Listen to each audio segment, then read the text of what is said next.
No dia seguinte ao funeral do meu pai, a casa estava mergulhada num silêncio quase sufocante. Tudo parecia imóvel, como se até o tempo tivesse parado para respeitar a ausência dele. Eu andava de um cômodo a outro, tentando ocupar a mente com alguma coisa, mas nada fazia sentido. O café da manhã ficou intocado, o som da televisão desligada parecia mais alto do que qualquer conversa, e até os pássaros lá fora pareciam cantar num tom mais baixo. Foi quando resolvi entrar no escritório dele. Era o lugar onde meu pai passava boa parte dos seus dias, e onde, por muitas vezes, trocamos conversas que eu levava para a vida inteira. Naquele momento, porém, o ambiente estava diferente. O espaço, onde ele costumava rir, escrever, ler e me dar conselhos, estava agora carregado de ausência. A cadeira dele ainda girava levemente, como se ele tivesse acabado de se levantar. As estantes estavam no mesmo lugar, e o cheiro dos livros e papéis velhos parecia mais forte do que nunca. Eu sentei na cadeira dele meio sem pensar e comecei a mexer nos documentos que ele havia deixado. Entre os papéis organizados encontrei uma pasta identificada como herança pessoal. Ao ver aquilo, confesso que não criei muitas expectativas. Meu pai nunca foi um homem de ostentar riqueza. A gente viveu bem, é verdade, mas sempre dentro do necessário. Nunca faltou nada, mas também nunca sobrou demais. E ele nunca fez questão de parecer alguém rico. Então, para mim, aqueles documentos seriam apenas burocracias. Talvez uma casa modesta, um carro, alguma economia guardada. Mas eu estava completamente enganado. Conforme fui passando pelas páginas, me deparei com números que pareciam fora de lugar. Inicialmente achei que estava entendendo errado, mas voltei à primeira página, reli com calma, e então senti meu corpo gelar. Meu pai tinha mais de 5 milhões de reais em investimentos. Sim, 5 milhões. E não era só isso. Também havia propriedades em seu nome. 2 casas alugadas, uma fazenda que ele comprou discretamente anos atrás, ações de grandes empresas e até uma conta internacional. Meu coração disparou. Por um momento achei que era um erro. No entanto, os documentos estavam todos autenticados, firmados por ele mesmo. Não era um engano. Meu pai tinha construído uma verdadeira fortuna ao longo dos anos e nunca contou isso para ninguém, nem para mim. Eu me encostei na cadeira e olhei em volta, tentando absorver o que tinha acabado de descobrir. Aquilo parecia um segredo guardado com tanto zelo que me causava até culpa por ter descoberto só depois que ele se foi. E mesmo com aquela quantia absurda ali na minha frente, tudo o que eu conseguia pensar era em uma coisa. Eu trocaria cada centavo daqueles milhões se pudesse ouvir mais uma vez a voz do meu pai. Se pudesse vê-lo rindo de novo. Porque naquele momento, nem 5 milhões de reais eram capazes de preencher o buraco que ele tinha deixado dentro de mim. Ainda tentando entender tudo aquilo com as mãos tremendo e os pensamentos embaralhados, eu me levantei da cadeira e chamei minha esposa. Giovanna, vem aqui. Agora! Gritei, sem conseguir disfarçar o impacto da descoberta. Ela apareceu na porta em poucos segundos, assustada, provavelmente imaginando que algo grave havia acontecido. E, de certa forma, tinha acontecido. Eu segurei a pasta com os documentos e, sem conseguir formular uma explicação melhor, apenas disse: parece que meu pai era rico, mas nada disso importa. Eu abriria mão de todo o dinheiro para ter ele de volta. Falei aquilo com o coração apertado. A perda ainda era recente, e o vazio dentro de mim parecia aumentar a cada nova lembrança. Mas o que veio a seguir me pegou de surpresa. Giovanna não reagiu com o mesmo peso emocional. Na verdade, os olhos dela brilharam de um jeito que eu não via há tempos, mas não era um brilho de empatia ou saudade. Era outro tipo de brilho. Era como se, naquele instante, todo o foco dela tivesse mudado completamente de mim para aquele dinheiro. Ela caminhou até mim com um sorriso largo, daqueles que a gente geralmente vê quando recebe uma boa notícia ou ganha algo muito esperado. Sem dizer nada, ela pegou a pasta das minhas mãos e começou a folhear os documentos com rapidez, como quem procura a confirmação de que aquilo tudo era real. Fernando, isso é inacreditável, ela disse ainda sorrindo. Agora podemos finalmente ter a vida que sempre sonhei. Aquela frase ficou martelando na minha cabeça. Ela não perguntou como eu estava. Não falou do meu pai. Não comentou nada sobre o quanto ele foi importante na nossa vida. Nada. Sua única reação foi começar ali mesmo a planejar uma vida de luxo, como se tudo aquilo fosse um bilhete premiado que ela vinha esperando há anos. Enquanto eu tentava me recompor respirando fundo, ela já estava listando destinos turísticos. Paris, Dubai, Caribe. Fernando, dá para conhecer o mundo inteiro. E aquele carro que a gente viu na vitrine do shopping? Podemos comprar amanhã se você quiser. Ela falava com uma empolgação que, num outro contexto, talvez me contagiasse. Mas naquele momento, tudo o que eu sentia era um desconforto crescente. Era como se estivéssemos vivendo dois lutos diferentes. Eu chorava a perda do meu pai. Ela celebrava o começo de uma nova vida. E isso me deixou em alerta. Algo no comportamento da Giovanna estava fora de lugar. Não era só empolgação com dinheiro. Era frieza. Era desinteresse pelo que eu sentia. Era como se, de repente, a morte do meu pai tivesse se tornado uma oportunidade para ela. E naquele instante, uma dúvida silenciosa começou a crescer dentro de mim. Será que eu conhecia mesmo a mulher com quem me casei? Sempre fui o tipo de homem que acreditava no valor da dedicação. Não apenas no trabalho, mas em tudo. Cresci com exemplos firmes dentro de casa. Meus pais eram pessoas simples, mas absolutamente respeitáveis. Meu pai, um bom advogado, e minha mãe, uma mulher generosa que sempre encontrou tempo para cuidar de mim mesmo com todas as responsabilidades do dia a dia. Foi nesse ambiente que aprendi o que significava ter responsabilidade, disciplina e respeito. Desde cedo, carreguei comigo o senso de dever, de compromisso com a verdade, com a justiça e com a família. Por mais que a vida nunca tenha sido fácil, eu nunca me deixei abater. Cada dificuldade era um degrau. Cada conquista, uma confirmação de que eu estava no caminho certo. Mesmo sendo filho único, eu nunca me senti solitário. Meus pais sempre foram presentes. Minha mãe fazia questão de almoçar comigo, mesmo nos dias mais corridos. Meu pai, mesmo exausto depois do trabalho, ainda arranjava tempo para sentar no sofá e perguntar como foi o meu dia. Anos atrás, quando minha mãe se foi, de forma tão repentina, algo dentro de mim desabou. A ausência dela criou um buraco que ninguém podia preencher. E foi nesse momento, no auge da minha dor, que Giovanna apareceu como um alívio inesperado. Ela era minha namorada na época. Estávamos juntos há pouco mais de um ano. E até então, tudo parecia tranquilo. Lembro de como ela me abraçou no velório, de como segurou minha mão quando eu não consegui ler as últimas palavras da homenagem. Ela chorou comigo, preparou minha comida nos dias em que eu não conseguia levantar da cama e me ajudou a lembrar de coisas simples como tomar banho ou escovar os dentes. Naquele momento, Giovanna parecia tudo aquilo que alguém poderia esperar de uma companheira: sensível, paciente e presente. Nos meses que se seguiram, nosso relacionamento ficou mais forte. Passamos a morar juntos na casa dos meus pais e, depois, nos casamos.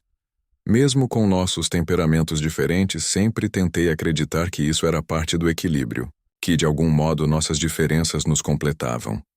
Eu via no nosso casamento a chance de construir algo duradouro, sólido, uma parceria de verdade. Mas agora eu não sei mais. É duro dizer isso, mas, pela primeira vez desde que nos casamos, comecei a duvidar de tudo. Dos gestos, das palavras, dos abraços.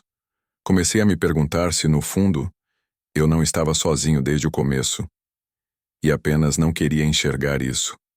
Giovanna sempre teve esse jeito expansivo, carismático, capaz de conquistar qualquer pessoa com meia dúzia de palavras bem colocadas. Onde ela chegava, chamava a atenção. Era aquela mulher de sorriso fácil, de riso alto e de presença marcante. Sempre bem vestida, sempre maquiada, sempre impecável. E isso, claro, nunca foi um problema para mim. Pelo contrário. No começo, eu até achava admirável a forma como ela conseguia transitar com tanta naturalidade em qualquer ambiente, como arrancava elogios de amigos e desconhecidos, como sabia exatamente o que dizer para agradar. Mas com o passar do tempo, fui percebendo que por trás daquela simpatia toda havia algo mais, como uma ambição que ia além do que eu podia oferecer. Ela nunca falou abertamente sobre isso. Sempre que falávamos de dinheiro, ela usava um tom leve e descontraído, como se fosse apenas brincadeira. Mas as indiretas estavam lá. As comparações com a vida de outras pessoas, os comentários sobre viagens, sobre carros, sobre casas. Os elogios exagerados às mulheres que viviam rodeadas de luxo. E claro, a forma como ela reagia sempre que a gente via alguém bem-sucedido, na televisão ou nas redes sociais. Essa sim vive a vida direito, ela dizia. E eu, bobo, apenas dava risada achando que era só uma observação qualquer. Alguns dias depois, na reunião com o advogado sobre a herança, algo dentro de mim despertou de verdade. Enquanto ele lia os detalhes do testamento, falando sobre os investimentos, os imóveis, as contas escondidas que meu pai havia mantido em sigilo por toda a vida, eu tentava absorver a informação com cuidado, ainda em choque, sem conseguir entender como meu pai tinha escondido tudo aquilo. Por outro lado, Giovanna parecia estar em outro mundo. Ela mexia as pernas de ansiedade, olhava para o teto e mexia no celular. De vez em quando, lançava olhares para mim como quem dizia: "E aí? Quando esse homem vai terminar de falar para gente poder usar esse dinheiro?" Em certo momento, ela cochichou no meu ouvido: "Você acha que dá para trocar de carro ainda esse mês?" Aquilo me cortou. Estávamos ali, no meio de um momento sério, falando de herança, falando do último desejo do meu pai, e ela só conseguia pensar em dinheiro. E foi nesse instante que eu comecei a ligar os pontos. Meu instinto começou a gritar. Algo nela estava diferente. E talvez eu estivesse atrasado para perceber. Se a atitude de Giovanna já estava me incomodando, a chegada da mãe dela fez tudo desandar de vez. Com o espaço extra que ficou disponível na casa depois da morte do meu pai, Giovanna sugeriu que a mãe viesse morar conosco. Naquele momento eu não quis discutir. Estávamos lidando com o luto e eu ainda estava abalado demais para iniciar qualquer confronto. Achei que seria temporário, mas não foi. Sandra chegou poucos dias depois do enterro, com malas, caixas e uma postura que deixava claro que não pretendia apenas visitar. A mudança era definitiva e ela tinha os próprios planos. No começo, Sandra se mostrou prestativa. Ajudava na cozinha, perguntava se eu precisava de algo, dizia sentir muito pela minha perda, mas isso durou pouco. Em menos de uma semana, ela já estava opinando sobre tudo. Começou com comentários sutis, sugestões disfarçadas de conselhos. "Fernando, você já pensou em reformar essa casa? Com um pouco desse dinheiro novo, daria para deixar tudo moderno." Depois vieram as insinuações sobre viagens, sobre investimentos e, claro, sobre o famoso benefício para a família, como ela mesma dizia. Esse dinheiro pode mudar a vida de todos nós. Não dá para desperdiçar uma oportunidade assim. Mas o todos nós dela não incluía meu pai. Tampouco respeitava o luto que ainda me consumia. Como era de se esperar, Giovanna concordava com tudo. As duas passaram a conversar por horas sobre compras, planos de reforma, viagens e até sobre imóveis no litoral. O que mais me doía era perceber que o nome do meu pai quase não era mencionado. Era como se ele tivesse sido só um intermediário para que esse dinheiro chegasse até elas. Nenhuma memória, nenhuma consideração. Apenas contas, listas e ideias. Então, a pressão começou a crescer. Quando eu dizia que ainda precisava de tempo, que não queria tomar decisões naquele momento, as reações eram sempre as mesmas. Giovanna torcia os olhos, como se eu fosse exagerado.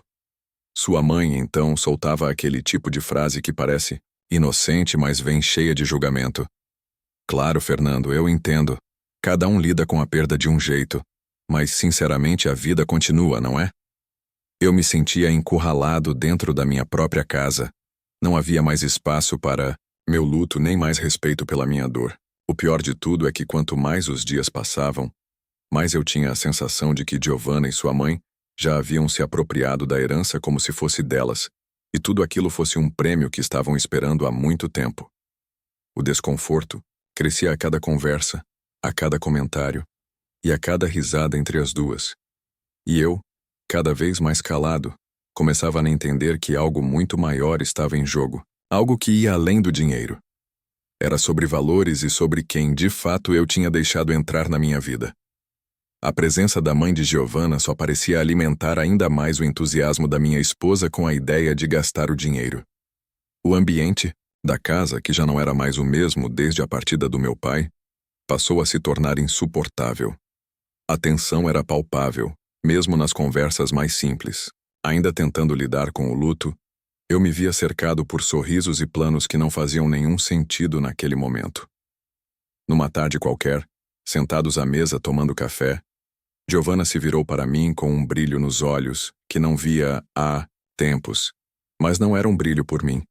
Era o brilho da ambição. Amor, acho que chegou a hora de comprarmos aquele carro de luxo que vimos no shopping. Não acha? Aquele vermelho que você disse que achava bonito. Eu sei que sempre foi seu sonho. Ela disse aquilo como se não estivéssemos vivendo um dos momentos mais delicados da nossa vida. Eu travei por alguns segundos, pois a minha vontade era dizer que eu nem sabia mais se sonhava com esse tipo de coisa. Mas preferi respirar fundo e responder com um simples: não sei se é a hora certa para isso. Ela não gostou. Fez aquela expressão que eu já conhecia meio forçada, com um sorriso sem graça e um olhar que dizia mais do que qualquer palavra. Você vive colocando limites nas coisas. O dinheiro está aí. A gente merece. Meu Deus, Fernando, é só um carro. Giovanna rebateu, já visivelmente contrariada com minha falta de entusiasmo. Eu me senti incomodado, como se estivesse sendo o vilão por não querer gastar uma fortuna com algo tão supérfluo naquele momento. Nos dias seguintes, ela voltou ao assunto algumas vezes, sempre com aquele tom de empolgação superficial, como se estivesse tentando me convencer de que aquele era o momento de aproveitar tudo. Por dentro, eu só me sentia cada vez mais distante. Era como se estivéssemos vivendo em universos diferentes. Enquanto eu tentava me reconectar com o que realmente importava, ela parecia mais conectada com vitrines e catálogos de produtos de luxo. Aos poucos, fui entendendo que o problema não era só o carro, era o que ele simbolizava. A forma como ela falava sobre a herança, como planejava os gastos, como incluía a mãe dela em tudo, me dava a impressão de que eu era apenas um obstáculo entre ela e a vida que sempre quis ter. E quanto mais eu refletia, mais sentia que aquela empolgação toda não era de agora. Talvez estivesse ali desde sempre, apenas esperando uma oportunidade para se manifestar. Naquele ponto, comecei a enxergar a realidade com outros olhos. Talvez Giovanna nunca tenha sonhado comigo. Talvez o que ela sempre quis mesmo era o que o dinheiro poderia proporcionar. Certa noite, enquanto Giovanna tomava banho, me peguei sentado, na beirada da cama com o celular dela em cima da cômoda. Por alguns segundos lutei contra o impulso. Eu sabia que invadir a privacidade de alguém era errado, mas minha cabeça estava cheia de perguntas, e o comportamento dela só aumentava minha desconfiança. Então eu acabei cedendo. Peguei o celular com as mãos trêmulas e comecei a vasculhar. As primeiras mensagens não revelavam nada de grave. Conversas com amigas sobre roupas novas, viagens, fotos de móveis de alto padrão. Tudo girava em torno do dinheiro. Mas então, no meio da lista, encontrei um número salvo apenas com um emoji de fogo. Abri a conversa. As mensagens eram curtas, mas suficientes para gelar o meu corpo inteiro. Não se preocupe, já tenho tudo sob controle. Nos veremos em breve e eu serei toda sua. Meu coração acelerou. Li aquela frase várias vezes, tentando encontrar outra explicação. Algo que fizesse sentido, mas era inútil. Tudo apontava para uma traição. Eu bloqueei a tela do celular e coloquei exatamente no lugar onde estava. No entanto, antes disso, tirei prints da conversa e enviei para mim mesmo, apagando as mensagens do celular dela. Depois me levantei devagar, tentando manter a respiração estável, e fui até a varanda, como se o ar da noite pudesse me ajudar a entender o que estava acontecendo. Minutos depois ouvi o som do chuveiro sendo desligado e voltei para o quarto. Ela apareceu sorridente, secando o cabelo com uma toalha e agindo como se nada estivesse fora do normal. Tentando manter a calma, Eu resolvi testá-la e disse de forma espontânea: Sabe, Giovanna, eu estava pensando, talvez devêssemos guardar boa parte do dinheiro da herança. Nunca se sabe o que o futuro reserva, se teremos alguma emergência. Giovanna me olhou por um instante e então soltou um sorriso rápido, daqueles que não chegam aos olhos. Fernando, pelo amor de Deus, você precisa relaxar. A vida está dando uma chance pra gente aproveitar. Que graça tem ter tudo isso? Se a gente for guardar por medo do amanhã.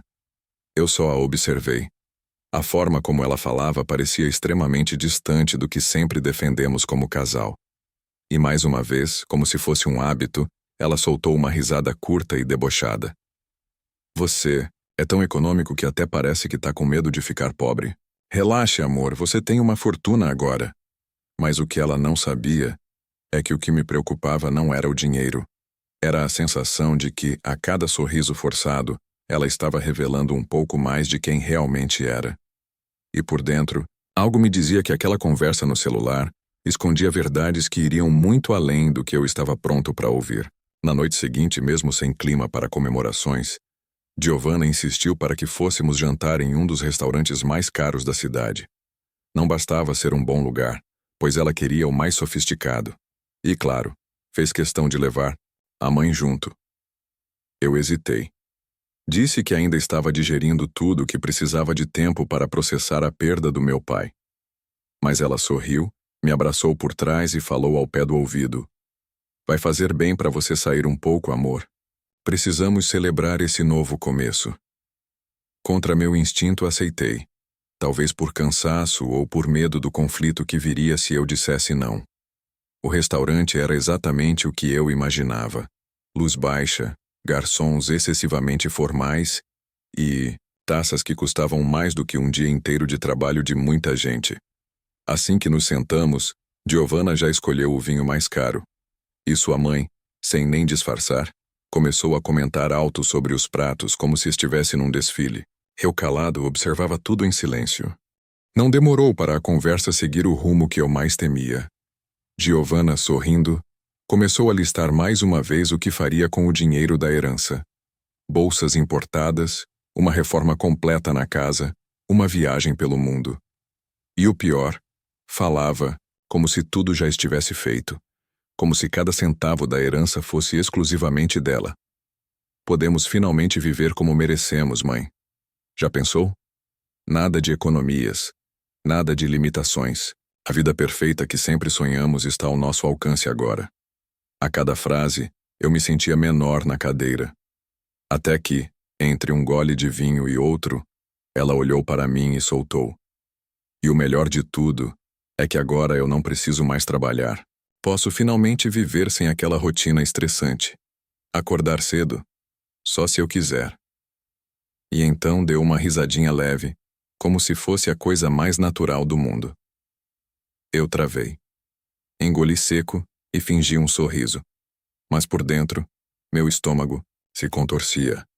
Não era sobre o trabalho em si, era sobre o peso das palavras e sobre a forma como ela tratava tudo como uma conquista pessoal.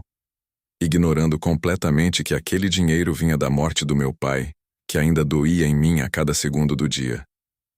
Animada, Sandra aproveitou a deixa. Bem que eu disse que essa herança seria uma bênção. Agora é só aproveitar. Nada de ficar guardando dinheiro, hein, Fernando? Isso é coisa de gente insegura. Para mim, aquilo foi a gota d'água. Eu senti que elas haviam cruzado uma linha invisível.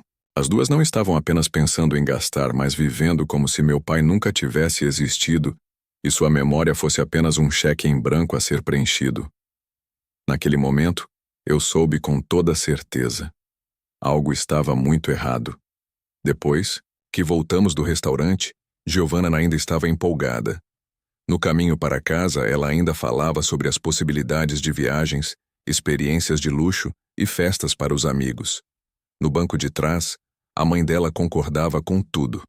Assim que chegamos mesmo com Sandra já recolhida no quarto de hóspedes, ela ainda parecia vibrar com a ideia de reorganizar toda a casa.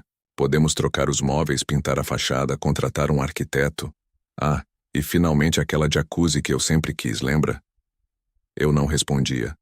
Apenas caminhava atrás dela em silêncio, tentando segurar o turbilhão de pensamentos que me invadia. Era como se as palavras dela soassem cada vez mais distantes da realidade e estivéssemos em mundos completamente diferentes. De certa forma, realmente estávamos. Enquanto eu carregava o luto, ela celebrava o lucro. Enquanto eu sentia saudade do meu pai, ela fazia planos como se tudo tivesse vindo de graça. Fechei a porta do nosso quarto devagar, como quem se prepara para algo difícil. Giovanna se sentou na beirada da cama, ainda falando, como se estivesse atualizando uma planilha mental. Mas eu não conseguia mais ouvir. Meu coração batia tão alto que abafava tudo. Foi quando respirei fundo e soltei, sem rodeios. Giovanna, tem algo que está me incomodando. Você está sempre tão ocupada com seus planos que eu não sinto que estamos realmente juntos. Pela primeira vez em dias, ela parou e pareceu me olhar de verdade. Seus olhos buscaram os meus, mas havia algo ali, como uma hesitação. E quando ela tentou responder, foi com aquele tom superficial de sempre. Amor, você está sendo dramático. É só muita coisa acontecendo ao mesmo tempo. Mas eu não deixei passar. O que eu sentia já tinha passado do limite.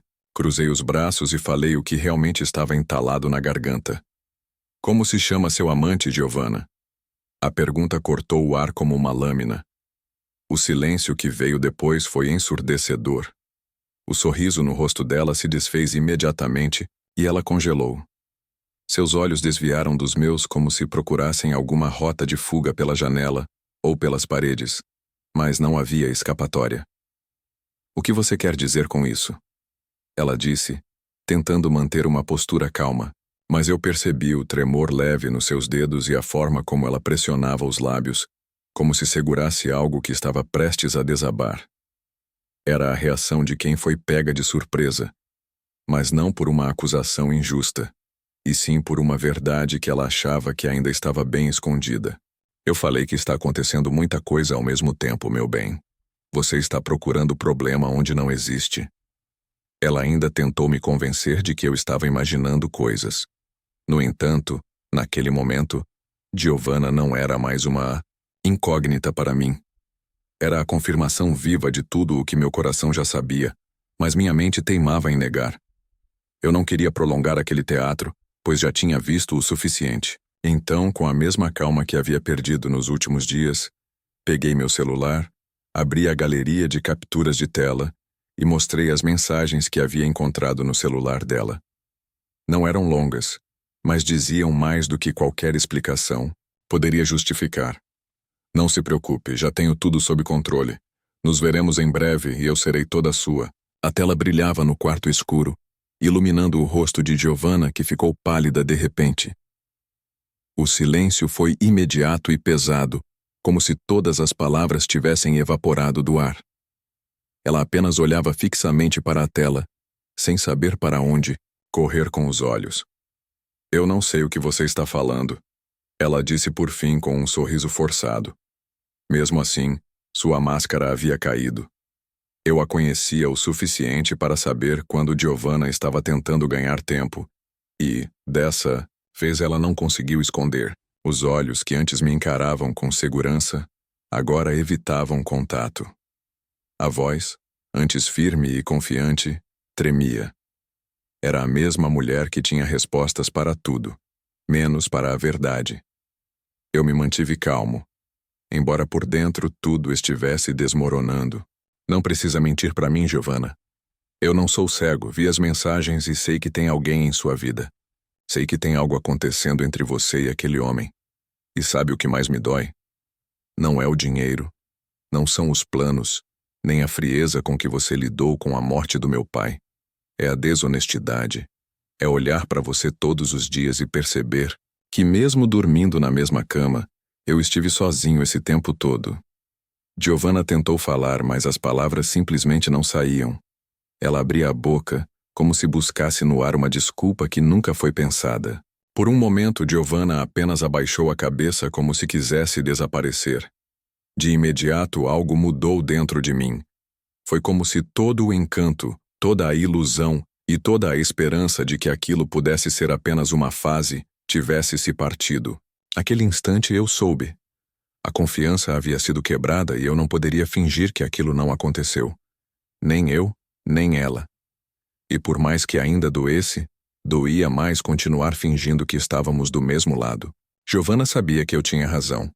E o pior de tudo era que, no fundo, ela não parecia arrependida. Apenas assustada por ter sido descoberta. Tentando encontrar em seu rosto algum sinal de arrependimento verdadeiro, eu continuei olhando para ela.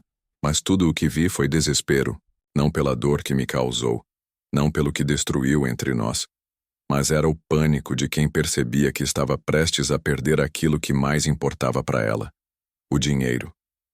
Eu respirei fundo, sentindo meu peito pesar, mas mantendo a firmeza, que tanto me custou reunir nos últimos dias. Eu tenho uma decisão a tomar. Comecei a falar, com a voz embargada, mas firme. Você não vai aproveitar sequer 1 centavo do dinheiro da herança, muito menos a sua mãe. Você não terá direito a nada disso. Na mesma hora, Giovanna arregalou os olhos, como se tivesse levado um tapa. O quê? Ela disse em um sussurro quase inaudível. Em seguida, tentou se levantar da cama como se precisasse me encarar mais de perto para ter certeza do que ouviu. Fernando, você não pode fazer isso. A gente é casado. Nós construímos uma vida juntos. Não. Giovanna, interrompi. Aparentemente eu construí sozinho enquanto você me traía. Você fez suas escolhas e agora vai ter que lidar com as consequências delas. Pronta para retrucar, ela abriu a boca, mas eu levantei a mão. Não queria ouvir mais desculpas. Você escolheu seu caminho, e não é ao meu lado. A frase saiu com uma clareza que eu mesmo não esperava, como se naquele momento tudo o que eu sentia tivesse se transformado em uma verdade sólida e inquestionável. Giovanna tentou argumentar, dizendo que estava confusa, que não tinha feito nada demais, que aquelas mensagens podiam ser mal interpretadas, mas nenhuma palavra dela conseguiu me tocar, porque não era apenas sobre a traição em si, mas o desrespeito com o luto, a frieza com que tratou a morte do meu pai e a pressa em gastar aquilo que ele passou a vida inteira construindo. Era a forma como ela e a mãe agiam como se tivessem ganhado na loteria, sem pensar nem por um instante no que tudo aquilo significava para mim. Por alguns segundos, o silêncio dominou o quarto. Giovanna me olhava como se não soubesse o que dizer, mas bastou um piscar de olhos para que a calmaria virasse tempestade. A raiva tomou conta do rosto dela, e sua voz explodiu sem nenhum filtro. Eu vou processar você! Ela gritou, com os olhos arregalados e brilhando de fúria. Você não pode fazer isso comigo. Isso não vai ficar assim. Eu tenho direito a essa herança, Fernando, e vou lutar até o fim para conseguir o que é meu. Giovanna tremia de raiva, mas no fundo, o que transparecia era desespero. Só que, dessa vez, não era um capricho que ela poderia contornar com charme ou chantagem emocional. Eu me mantive firme, respirando fundo antes de responder, com a calma que ela claramente não esperava. Eu já consultei um advogado, Giovanna. Me antecipei a tudo. O dinheiro da herança não está no seu nome nem no da sua mãe, e o juiz vai decidir com base nos fatos. E o fato é que você me traiu, mentiu e tentou se aproveitar de mim no momento mais difícil da minha vida. Ela apertou os punhos. Seus olhos, antes doces e sedutores, agora só transmitiam ódio. Giovanna me encarava como se eu fosse o vilão da história, mas não me intimidei. Aquele momento era o divisor de águas da minha vida. Eu precisava encerrar aquele ciclo, mesmo que isso me custasse noites mal dormidas e um turbilhão de emoções. Sem elevar o tom de voz, olhei nos olhos dela mais uma vez e disse o que precisava ser dito. Você tem muita sorte de que eu sou uma pessoa tranquila e não estou te colocando na rua agora, a essa hora da noite. Ela deu um passo para trás, surpresa com o tom direto. Eu vou dormir em um hotel, mas amanhã, quando eu voltar, espero que você e sua mãe tenham saído da minha casa. Porque se não saírem, eu vou chamar a polícia. O rosto dela se contraiu. Quase pude ver o momento exato em que ela entendeu que não tinha mais controle sobre mim, nem sobre nada do que imaginava possuir. Antes de sair, concluí com um último aviso firme e sem hesitar. E não ouse roubar nada, Giovanna, porque além de ficar sem a herança, você ainda vai acabar presa. Ela não respondeu. Só ficou ali, me observando com aquele olhar de ódio e incredulidade. Mas naquele momento tudo estava claro para mim. Eu tinha recuperado o controle da minha vida. Meses se passaram até que eu voltasse a ver Giovanna. O reencontro aconteceu nos tribunais, como eu já imaginava que um dia aconteceria. Ela estava diferente, mas não no bom sentido. Carregava no rosto um ar cansado, olheiras profundas e uma expressão amarga, como se o tempo tivesse cobrado um preço alto. Ao seu lado, como sempre, estava sua mãe. As duas caminhavam com a postura de quem ainda acreditava que conseguiriam virar o jogo. No entanto, eu sabia que aquela era uma batalha que elas já haviam perdido desde o momento em que escolheram o caminho da mentira e da traição. O julgamento foi longo. Os advogados apresentaram todos os documentos, inclusive as provas da traição e as mensagens que encontrei no celular. A defesa delas tentou argumentar, dizendo que o casamento ainda existia formalmente e que Giovanna tinha direitos como esposa. Mesmo assim, a promotoria rebateu ponto por ponto. O ambiente era tenso e eu confesso que, mesmo com todas as provas do meu lado, o nervosismo me dominava. Ver toda aquela exposição pública, a frieza dos argumentos e a tentativa de manipulação por parte delas diante de mim foi mais doloroso do que eu imaginava. Finalmente, após horas que pareceram durar dias, o juiz respirou fundo e olhou para todos nós.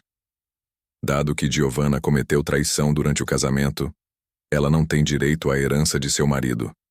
Ele declarou. Aquela sentença caiu, como um golpe seco. Giovanna arregalou os olhos. Sua mãe levou a mão à boca, chocada. As duas ficaram em silêncio, como se ainda estivessem tentando processar o que tinham acabado de ouvir. Por outro lado, eu senti uma mistura de alívio e tristeza. Alívio por ter conseguido fazer justiça e proteger o que meu pai construiu com tanto esforço, mas tristeza por tudo ter chegado àquele ponto. Eu nunca imaginei que a mulher que esteve ao meu lado nos momentos mais difíceis um dia tentaria me destruir por dinheiro. Giovanna e Sandra deixaram a sala cabisbaixas, sem olhar para trás. E eu mesmo vitorioso não me senti celebrando uma conquista, mas encerrando um capítulo doloroso da minha vida. Na saída do tribunal, eu respirei fundo. Tinha aprendido, da forma mais dura, que o valor da vida não está no dinheiro. O valor está nas escolhas que fazemos, nas pessoas que permitimos permanecer ao nosso lado e, principalmente, na coragem de se afastar de quem só sabe fingir amor quando há interesses em jogo.